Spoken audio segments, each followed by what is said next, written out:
Good afternoon, everyone. Good afternoon. Happy Monday. Good to see all of you here. I want to start with a preview of President Trump's very busy schedule for the week. Later this afternoon, the president will be making a major announcement focused on the childhood autism epidemic, alongside his top health advisors who are working to make America healthy again. This will be a powerful display of how the entire Trump administration is committed to addressing root causes of chronic conditions and diseases, embracing full transparency in government, and championing gold standard science. Tonight, the president will depart to New York City ahead of the 80th session of the United Nations General Assembly. He will be joined in New York City by the First Lady. Tomorrow morning, President Trump will deliver a major speech touting the renewal of American strength around the world, his historic accomplishments in just 8 months, including the ending of 7 global wars and conflicts. The president will also touch upon how globalist institutions have significantly decayed the world order, and he will articulate his straightforward and constructive vision for the world. The president will also be hosting bilateral meetings with the UN Secretary General and the leaders of Ukraine, Argentina, and the European Union. The president will also later in the day hold a multilateral meeting with Qatar, the Kingdom of Saudi Arabia, Indonesia, Turkey, Pakistan, Egypt, the UAE, and Jordan. After these important meetings, the president will attend a reception tomorrow night with more than 100 world leaders before returning to Washington, D.C. On Thursday here at the White House, President Trump will welcome President Erdogan of Turkey for a bilateral meeting. And on Friday, the president will travel to Long Island for the Ryder Cup golf match between the United States and Europe. This event is one of the greatest sporting events in the world, and it would not be taking place this year without President Trump's help. President Trump signed an executive order last week preventing a strike that would have crippled the New York City area ahead of the tournament, and at the request of the 5 labor unions who all represent workers on the Long Island Railroad. One of the greatest golfers in the world, Bryson DeChambeau, praised the president's critical intervention, saying, quote, "When the possibility of a strike threatened to disrupt transportation and attendance, President Trump stepped up and took the action needed to protect this world-class competition." Thanks to President Trump's decisive leadership, the Ryder Cup experience will be everything fans and the golf community deserve. Again, that's a quote from the great golfer Bryson DeChambeau. Now let's all hope the American Ryder Cup team can take home the trophy. In other news, positive economic data continues to pour in. Brand new polling shows that Americans' faith in the economy and the direction of the nation is back on track and shooting even higher. Home ownership is more affordable, with mortgage rates dropping to a 3-year low. For new home buyers, this represents a $250 decline in your monthly mortgage payment, or nearly $3,000 a year. And President Trump has made it very clear he wants to continue to see mortgage rates decline to a record low, just like they did in his first term. Thanks to President Trump's unleashing energy dominance, gas prices are dropping, and Americans are spending the smallest share of their disposable income on gasoline since 2005. Additionally, the annual cost to own and operate a new vehicle is down by nearly 6% over the last year. Americans are earning more and they are spending more than ever before. After inflation outpaced for 26 straight months under Joe Biden, real wages have increased nearly every month since President Trump took office, with wages for blue-collar workers rising at the fastest rate in 6 decades. Retail sales are also booming, up 5% over last year. And the stock market is booming, and Americans' retirement accounts continue to do well, with the Dow, S&P 500, and NASDAQ all hitting new record highs. In fact, the S&P 500 is up nearly 15%, and the NASDAQ is up more than 21% since Election Day. As part of President Trump's mission to restore America as the manufacturing superpower of the world, he has secured nearly $9 trillion in U.S. investment, nearly 9 times more than Biden attracted in his entire 4-year term, and we expect that number to be upwards of $15 trillion very soon. We're already seeing the initial economic benefits of these investments, with industrial production recently rising to an all-time high. President Trump built the greatest economy in the history of the world in his first term, and we are witnessing him do it all over again. Now, before I open it up to questions, I do want to speak on the heinous political assassination of Charlie Kirk. As President Trump powerfully stated yesterday, This assassination was an attack on everything that makes the United States of America the greatest country on earth. But that attack has completely failed. The heartwarming response from the overwhelming majority of the American people over the past 2 weeks is all of the proof that you need. The assassin who took Charlie's life can destroy flesh and blood, but he can never destroy the values that Charlie stood for. All across the country, millions of Americans have prayed, hosted vigils, attended church services, became politically engaged for the first time, and honored the legacy of Charlie and the ideals he died speaking for. The beautiful memorial service attended by President Trump and 100,000 great Americans in State Farm Stadium yesterday was just the latest example. And Erica Kirk's mercy was one of the greatest acts of grace this world has ever seen. May God continue to watch over Erica and their beautiful children. Unfortunately, there have been some jarring exceptions to this unity. This past Friday, 58 House Democrats voted no, and 38 voted present on a resolution that simply stated, condemning in the strongest possible terms the assassination of Charles James Kirk and all forms of political violence. There were no strings attached to this vote. This was a simple gesture of human decency to denounce political violence. I wish I could say that this was only a fringe group, but 96 votes is nearly half of the entire House Democrat caucus. And they didn't just vote against this basic resolution condemning political violence. A number of those same Democrats took to the House floor to smear Charlie Kirk's name. The man wasn't even buried yet, and Democrat members of Congress were denigrating his memory on the floor of the House of Representatives. This was truly a sad moment and a clear reflection of how radical the Democrat Party has become. Many Democrats in elective office have now been totally captured by a radical fringe of the far-left base who want to dehumanize every person they disagree with. We must continue to call this wickedness out. It's the only way that our nation can heal.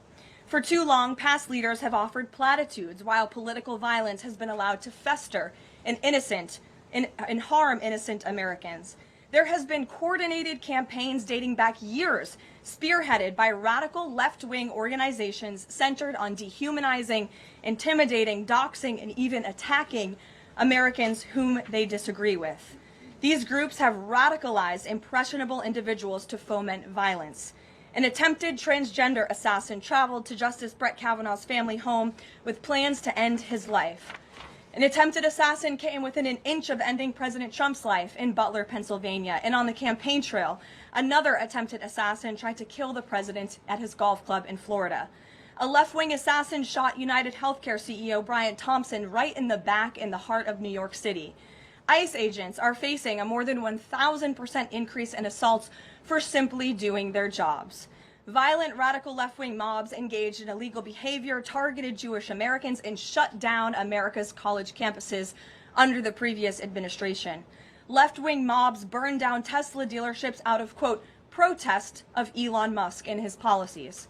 In May, a left-wing activist shouting "Free Palestine" murdered 2 innocent Israeli embassy staffers outside of the D.C. Jewish Museum here in Washington. These are just a few examples, prominent examples of the growing left-wing political violence in our country. Enough is enough, and as President Trump has promised, he will directly address the dark sources funding and supporting this domestic terrorism to finally restore order in our country.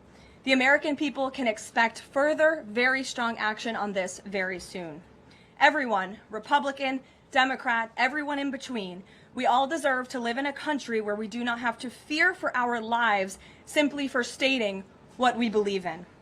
With that, I will take your question. In today's new media seat, we have Monica Page, who is the White House correspondent for Turning Point USA's news organization on the front lines. Monica, thank you for being here. We're so sorry for the loss of Charlie. I know you work for him, you were very close to him, and we appreciate your being in the new media seat and also your commitment to covering the White House. You are here every day, just like the rest of everyone in this room. So why don't you kick us off today? Thank you so much, Caroline. I don't think you realize how much it means to me to be here in this seat, especially on behalf of Turning Point USA and Frontlines. We greatly appreciate it. We also greatly appreciate the outpouring of support and just the really kind words that we heard yesterday at the memorial service. That means more to us then I don't think anybody ever knows. And even the global support that we're seeing for Charlie has been overwhelming, and it doesn't go unnoticed. So thank you so much. I have 3 questions, if I may, on the horrific murder of Charlie Kirk. Government and local officials said that Antifa inscriptions were engraved in these bullet casings that killed Charlie Kirk. It appears to be a trend, especially after what we saw in the Annunciation Church shooting, Catholic Church shooting. Additionally, Stephen Miller recently commented on the rise in this kind of violence, saying there is a domestic terrorist movement growing in this country. But the president is designating Antifa as a domestic terrorist organization. I'm wondering, what is the approach to holding these people accountable, just to ensure that violence like this just is eradicated moving forward? Sure.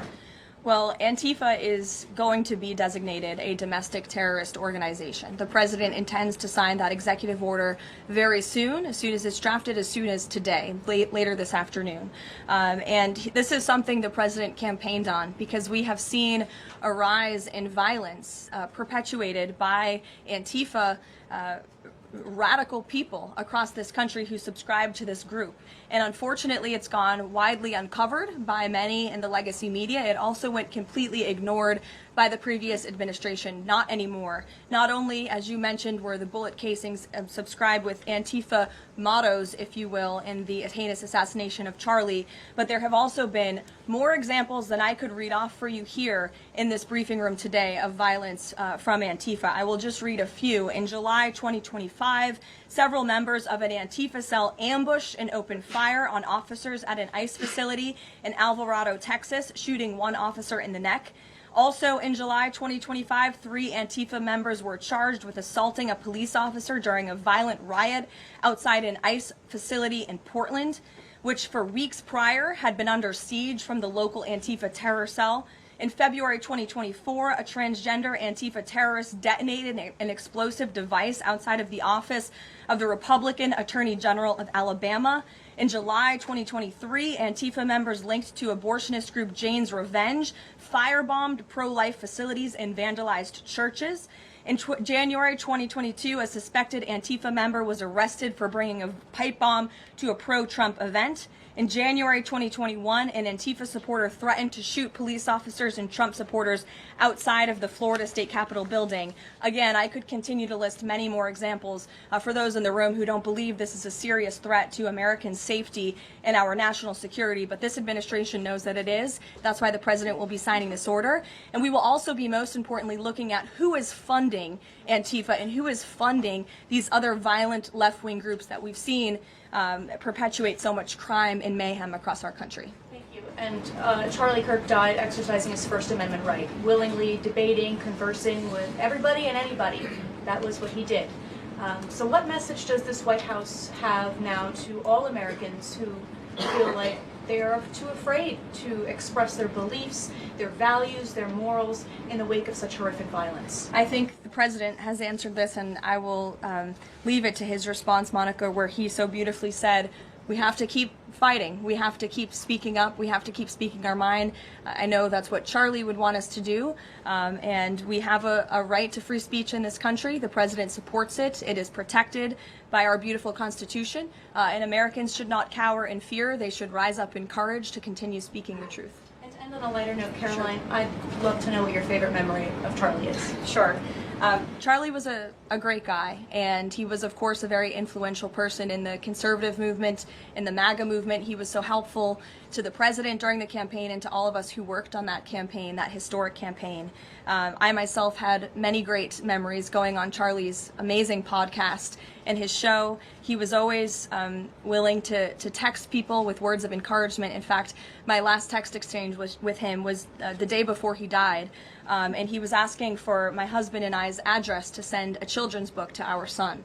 And I think that just speaks to the type of person that he was. And I know so many of us here at the White House are going to miss him very much. Thank you, Karoline. Thank you. Gabe. Caroline, thank you. Regarding the autism announcement, Sure. Why now? Does the administration have new data that hasn't been published previously showing a possible link between acetaminophen and autism?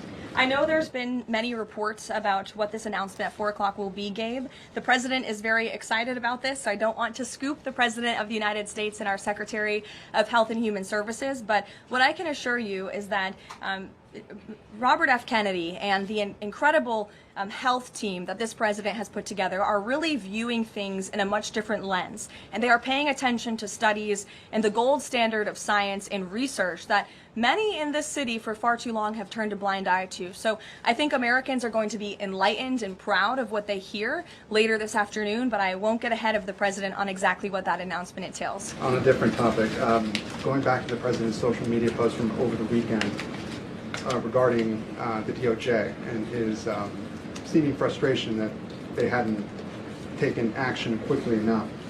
I want to point to something that the president said during his inaugural address. Never again will the immense power of the state be weaponized to persecute political opponents. We will not allow that to happen. Is the president going back on his promise? No. In fact, the president is fulfilling his promise to restore a Department of Justice that demands accountability. And it is not weaponizing the Department of Justice to demand accountability for those who weaponized the Department of Justice. And nobody knows what that looks like more than President Trump. We are not going to tolerate gaslighting from anyone in the media or from anyone on the other side who is trying to say that it's the president who is weaponizing the DOJ. It was Joe Biden and his attorney general who weaponized the DOJ. Joe Biden used this sacred American institution to go after his political opponent in the middle of an election year. And you look at people like Adam Schiff and like James Comey and like Letitia James, who the president is rightfully frustrated. He wants accountability for these corrupt fraudsters who abused their power, who abused their oath of office to target the former president and then candidate for the highest office in the land. And I think the president is reaffirmed in those frustrations and his hope for accountability by the millions and millions of people who reelected him to this office with a mandate to demand accountability. And the president has not been shy about this, Gabe. In fact, when he traveled to the Department of Justice earlier this year, all of you were there to cover it. He said, quote, "I demand a full and complete accountability for wrongs and abuses that have occurred. The American people gave a mandate to investigate and root the corruption out of our system," and that's what the president wants to see done. Karoline. Ed. On the autism issue again, there are reams of scientific research that suggests there's no clear link between autism and acetaminophen usage. You're suggesting today they may have new information on this. A lot of it, and this entire debate, has the potential to confuse women, especially pregnant women, about what to do. What do you say to those that say what you're doing today potentially just introduces more confusion into the debate? I think women for many years, in fact for decades, Ed, have been confused by the rapid increase in autism in this country, in the childhood epidemic, that is chronic epidemic, disease epidemic that is plaguing America's youth. Women are confused about that and they want answers to that. And that's exactly what this administration is focused on finding. And before you jump to conclusions based on reports that the White House has not even confirmed, I would encourage everyone in this room to go into the 4 o'clock announcement with some critical thinking skills and with some open ears to actually listen to what the president and his team of outsiders have to say about this. And there will be a number of things that will be announced and discussed. And I think, I know as a mother myself, I speak, I believe, for many mothers across the country who really want answers to what is happening to our nation's children. So again, I won't get ahead of the president, but I think everyone in this room needs to tone down the judgment before you even hear what people are going to say. Sure. Thanks, Caroline. So too, on the Holman investigation, I mean, can you just speak to the president ask the Justice Department to close the case, and does Holman have to return the $50,000? Well, Mr. Holman never took the $50,000 that you're referring to, so you should get your facts straight, number one. Number two, this was another example of the weaponization of the Biden Department of Justice against one of President Trump's strongest and most vocal supporters in the midst of a presidential campaign. You had FBI agents going undercover to try and entrap one of the president's top allies and supporters, someone who they knew very well would be taking a government position months later. Mr. Holman did absolutely nothing wrong, and even the president's Department of Justice, even Kash Patel's FBI, looked into this just to make sure. They had a number of different prosecutors and FBI agents who looked into this. They found zero evidence of illegal activity or criminal wrongdoing. In the White House and the president stand by Tom Homan 100% because he did absolutely nothing wrong, and he is a brave public servant who has done a phenomenal job in helping the president shut down the border. Mary. Thanks, Caroline. I have two questions on far-left violence. Sure. The first one, the president said yesterday that the bullet hit Charlie, but it was aimed at every one of us. Do you and your colleagues have a heightened sense of fear following this shooting and this far-left violence we're seeing across the country? I certainly think there's a heightened sense of awareness by conservatives across the country, by all of us here at the White House. Again, as I said to Monica, many of us were personal friends with Charlie and had involvement with Turning Point before we came and served our government in this way. So certainly it's a very shocking incident, and I think, it's very unfortunate that those of us who work in this movement have to think about violence just for speaking our minds and for supporting President Trump. And as a follow-up on that, I asked the president last night on Air Force One about this pattern of transgender violence we're seeing. Charlie's killer lived with his boyfriend who identifies as transgender, and then we have the Annunciation shooting, the Covenant shooting, all of these incidents. The president said that we're looking into transgender violence. Does that mean the FBI is looking into it? And can you give any more clarity on how the administration is viewing this uptick in specifically transgender violence? It's definitely something worth looking into, and I think anyone who denies that at this point is being willfully ignorant. And the administration is taking it seriously, all causes of violence, and why these people would be driven to such evil and such hatred. And there's probably many answers to that question, but the administration is really focused on all of them. For individual investigations and cases, of course, the FBI and the Department of Justice are leading those. But as for this overall violence and domestic terrorism that we're seeing, the White House and the president's policy team will be leading the charge, and that really begins with designating Antifa as a domestic terrorist organization. And I can assure you there will be additional actions to come. Sure, in the pink. Thanks, Caroline. Liz Landers with PBS NewsHour. I just wanted to follow up quickly on something that the president had said yesterday. So we heard from Erica Kirk. She said she forgives the man who shot and killed her husband. And then right after that, we heard from the president who said, I hate my opponent and I don't want the best for them.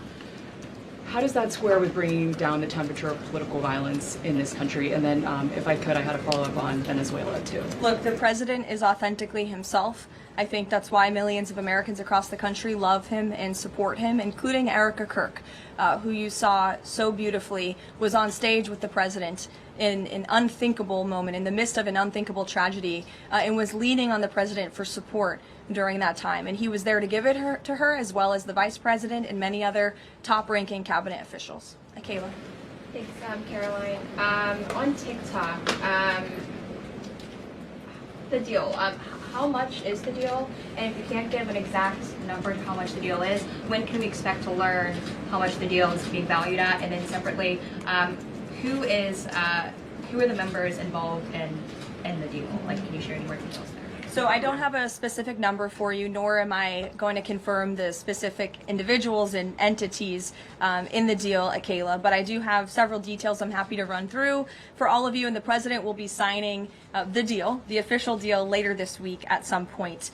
Under the terms of this deal, TikTok will be owned by a majority of American investors and controlled by a board of directors with extensive national security and cybersecurity credentials. In partnership with the U.S. government, Oracle will serve as TikTok's trusted security provider, and they will independently monitor the safety and data security of all U.S. user data on TikTok's platform.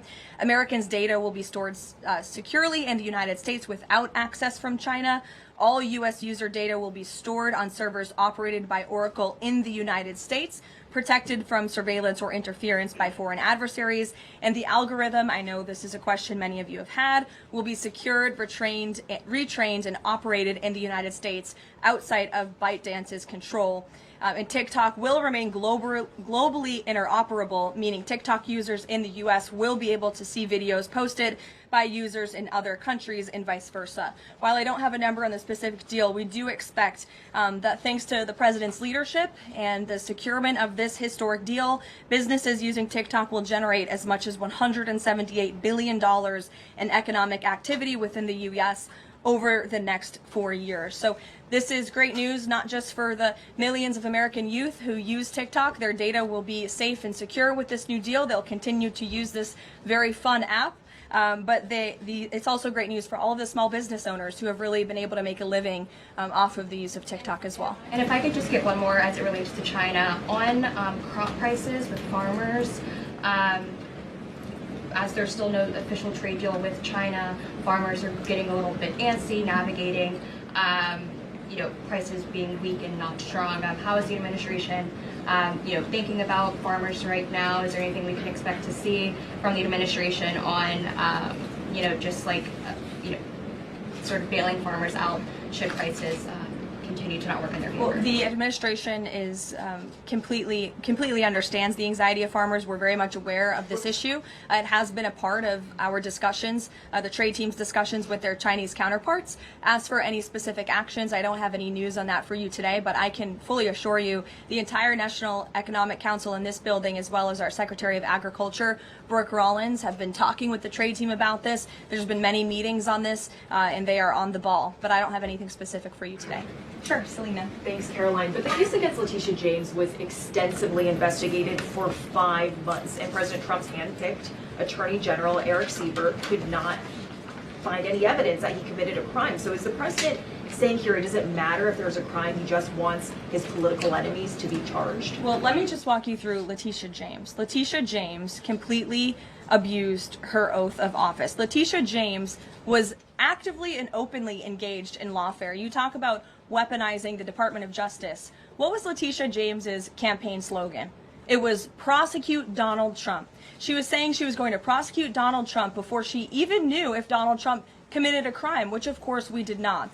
Those are not the words of a serious prosecutor. Those are the words of a corrupt politician who is abusing their power. She actively campaigned on that. She also led the witch hunt, the financial fraud investigation against President Trump and the Trump Organization, and an appeals court tossed that case out, a $500 million civil fraud penalty in August, which was another win for the president, and exonerated him of this witch hunt and showed that this is an individual who is corrupt and abused her oath of office. And we also have evidence of her mortgage fraud. An April report from a white-collar fraud investigator found that there was documented evidence that James engaged in a consistent pattern of financial and property disclosures that raise serious legal questions. But why won't the president accept the conclusions of his Justice Department to not bring charges against Letitia James? In fact, you had Bondi and Blanche top DOJ leadership who were against ousting Eric Siebert, who again was picked by President Trump. I just answered that question for you, and the president has every right to express how he feels about these people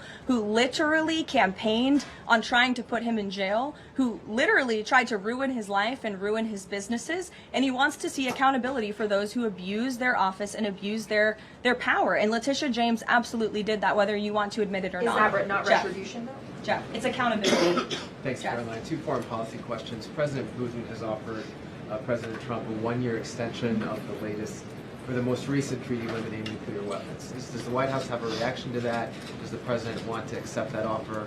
And then one separate issue, just generally, what is the president's response or reaction to the number of countries this week who are planning to or have recognized the Palestinian state?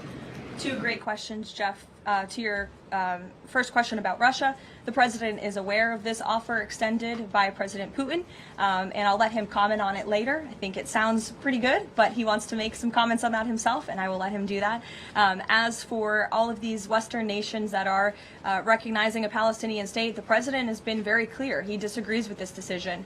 He spoke about that in the UK, standing right next to his friend, Prime Minister Starmer, and he feels this does not do anything to release the hostages, which is the primary goal right now in Gaza, does nothing to end this conflict and bring this war to a close. And frankly, he believes it's a reward to Hamas. So he believes these decisions are just more talk and not enough action from some of our friends and allies. And I think you'll hear him talk about that tomorrow at the UN. Kristen. Thanks, Caroline. Just going back to this Letitia James story, what does President Trump plan to do if the Attorney General, Pam Bondi, tells him that there is not enough evidence to bring his political opponents' cases or to charge those cases? That's a hypothetical question, Kristen. That hasn't happened at this point. But we did see one U.S. attorney not be able to find enough evidence, and now they no longer have a job. Is that something that you would consider? Look, the president stands with Pam Bondi 100%. He made that clear this weekend. He answered questions from all of you last night on Air Force One. He said the same, and that's how he feels at this moment in time. And just one more thing on the Attorney General with Pam Bondi. Caroline, would the president support designating Russia as a sponsor of terrorism if it does return kidnapped Ukrainian children? And secondly, we just found out through questioning that Hunter Biden sat in on the discussions of his pardons. What's the White House response to that? Unfortunately, I think it's unsurprising, and it's also very telling that one of the only pardons Joe Biden signed on his way out the door was the pardon of his son. Everything else was signed with an auto pen, but that one was clearly his own signature. To your first question about Russia, I have no news to share with you on that. Sure, in the yellow. According to media reports, Maduro has sent a letter to President Trump, but President Trump avoided saying whether he has read it. Did he receive it? We have seen this letter.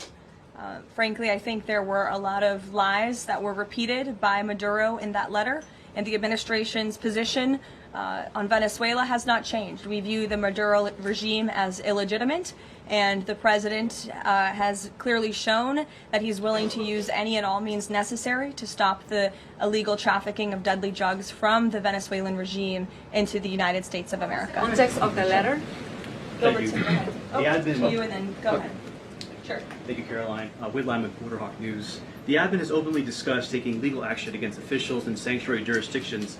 Just this last weekend, we saw Mayor of Evanston, Daniel Bliss, rioting and protesting outside an ICE facility near Chicago.